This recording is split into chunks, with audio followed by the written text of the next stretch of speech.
Il radicchio di Treviso ha tanti motivi per essere unico, uno per tutte la manualità e l'esperienza antica dei nostri produttori, la fertilità dei nostri suoli, ma soprattutto che rende unico questo prodotto è che viene maturato e quindi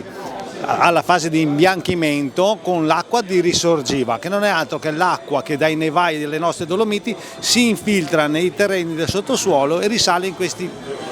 questi territori, e che è veramente l'unico elemento distintivo e trasversale in tutto il territorio dove può essere prodotto il radicchio di Treviso IGP. Sindaco, questa mostra è una delle tante iniziative che Treviso adotta per esaltare quelli che sono le unicità, i prodotti tipici di questo territorio. Prodotti, storia, cultura del nostro territorio. Qui il chilometro zero è di grande qualità e dobbiamo essere tutti orgogliosi di parlarne ai nostri cittadini e a tutti coloro che decidono di guardare a Treviso con curiosità e con la voglia di vivere le emozioni che per esempio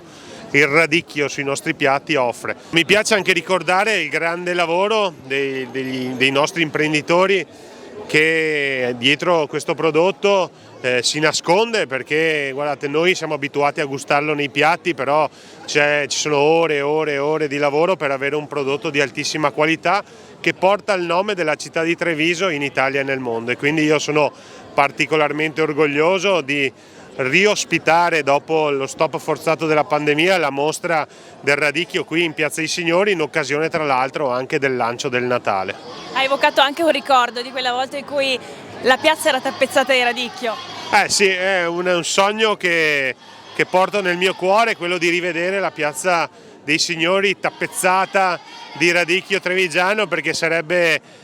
davvero un messaggio importante, dove il prodotto simbolo della nostra città si impadronisce della piazza simbolo, no? E quindi Piazza dei Signori. Vedremo, magari in futuro insieme al Consorzio potremo riproporre questa idea in occasione di questa mostra.